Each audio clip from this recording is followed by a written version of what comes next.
Hello, everyone, and welcome back to yet another episode of the Exchange for Entrepreneurs podcast. I'm your host, James Black, and today I'm pleased to be joined by Jonathan Buick, the CEO of Champion Electric. Now, today's episode is going to focus on a particular issue that his company is dealing with, and that is regarding the wildfires in the surrounding areas where his project is located in Quebec. So just to lay it all out, Champion Electric is a discovery-focused exploration company operating in Quebec and Idaho.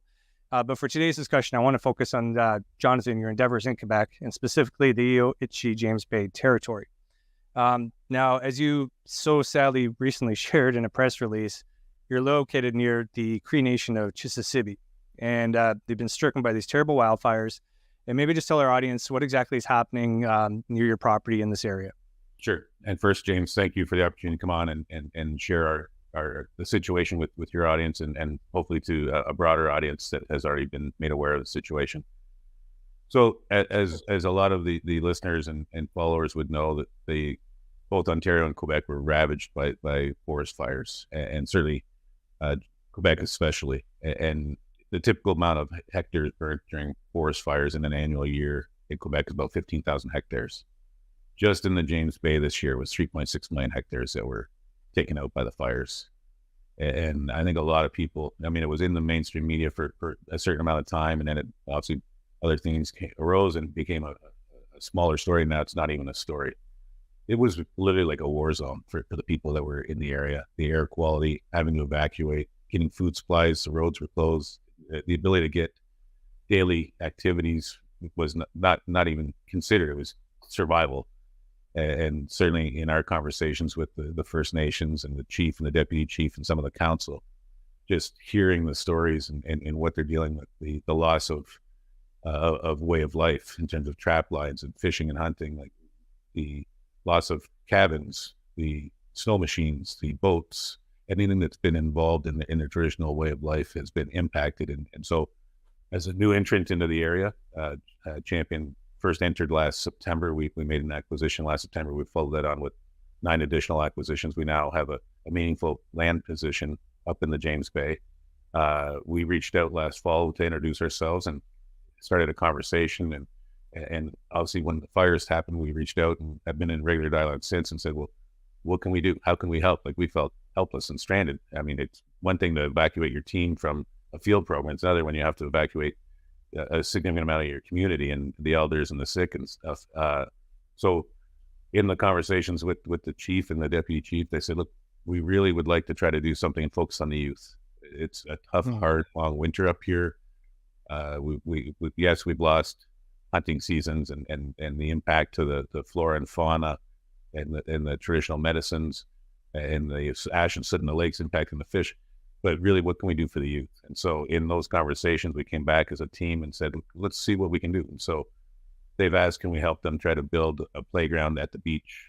Can we get them some sports equipment? So we've been in conversation with a couple of the NHL teams to see if we can get some equipment for charity auction, 50, those types of events, but also more impactful to actually get equipment and send it up to the kids. So we've started a GoFundMe page. The goal there is to raise $50,000. On our website, we have a hot link for people who won't hear this and maybe want to contribute in some form. Any and all dollars are appreciated. And certainly if anybody's in the greater GTA, happy to come and pick up supplies, whether it's linens for those who've lost their cabins or sports gear. We really want to show that we're a good neighbor and this in your time of need, we want to stand beside you. Absolutely. Yeah. And I'll put a link below here as well for the video if you're watching it on YouTube or elsewhere on LinkedIn. So obviously this is catastrophic. People don't really have anywhere to go either. I assume that remotely, one road in, one road out type of situation, if that. 100%. That's exactly right. And even there was limitations in the ability to fly aircraft in because of the smog and smoke from the fires. So I know it was really touch and go on a week-to-week basis, and speaking with them in terms of getting the food and the supplies, and we're grateful now that the fires have subsided and everything's clear in terms of air quality, but that doesn't change the damage that's been done and how many years it's going to take for the regrowth to happen in the area. It's quite devastating. Right. And how long do you figure something like this takes to rehabilitate? Because you mentioned not just lodgings, but infrastructure, and then obviously nature even, which obviously is used to help sustain life that far north. Well, the flora and fauna is like, if you think about regrowth after a harvest or things like that, like I'll use that as I'm certainly not an expert in natural resources, but certainly I've in the conversations we've heard for the big animals like the caribou and moose come back, it could be 5 to 7 years Wow. because there's not going to be enough food to bring them back to sustain them. And there's also the Ptolemy birds, some of the white birds that they hunt rely on the small life around not just the flora and fauna, but also insects and smaller rodents, whether it's field mice or everything else. That it's gonna take a considerable amount of time, and they haven't even had a chance to do a proper assessment of the complete damage. Right. So to me, every little bit that we can do to help is an important thing to do. Right. And I think the situation illustrates how important it is as a steward of the lands that you work on to contribute back and support through bad times and good times. And in this case, certainly a bad time. Just in general, Jonathan, what's your sort of philosophy on being an operator in someone else's land? How do you feel like you have to approach these situations, going in and continuing to work on these lands? And even maybe when you're done, when the project is over, you've moved on, what is it that you have to continue to do to help support the people that have offered their land for you to further your business? Sure. Well, to me, what we're doing right now, that's what ESG is. Mm-hmm. It's not some big fund that has a mandate and a corporate governance document. It's what are you doing for the people that you share the area with? And we started this in Idaho, and we're new entrants into the James Bay, so these are new conversations. But in Idaho, we hire local wherever we can. We hire from those universities so that we're taking kids right out of that state. In Quebec, we want to do the same in talking with the chief and deputy chief. Where is it that they go to school? Is there anybody that wants to be an engineer or geologist? How can we come in and play a role that way? Can we create a bursary? Now, these are conversations that we're starting ahead of the fires, and obviously the fires came in when that became the priority, and as it should. But the long term, I think the ability to support those within the community that want to be a part of our industry. We have a talent and generational gap in our business. Well, if we can be a good steward in the community, maybe that shows somebody within the community that I like what this industry is. Maybe I want to be a part of this extraction industry, but maybe I can commit. And it's about doing things the right way, environmentally, but certainly socially. And right now, this is a social endeavor that is critical and important. And I think not just Champion, but others in our industry that are in their territory need to stand up and show support and stand beside them in their time of need.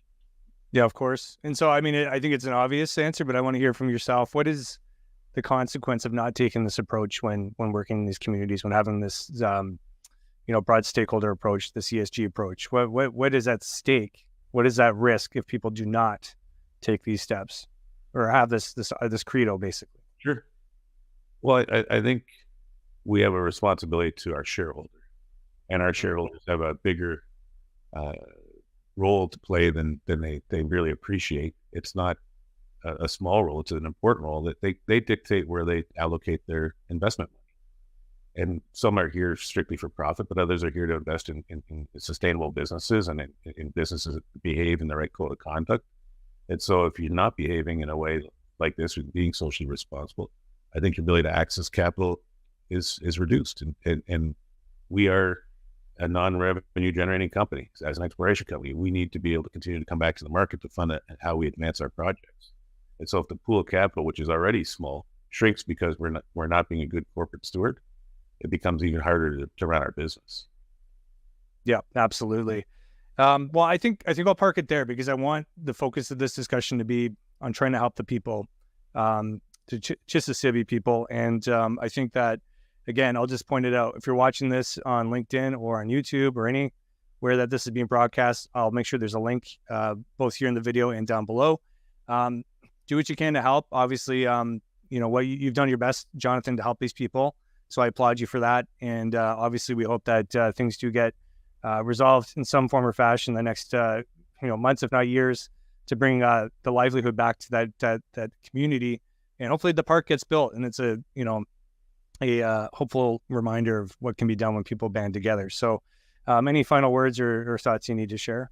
These are early days, but they're important days, and any help that is offered is appreciated, and happy to speak to anybody to provide more details of what we're trying to do in the community. And I can be reached anytime through our website.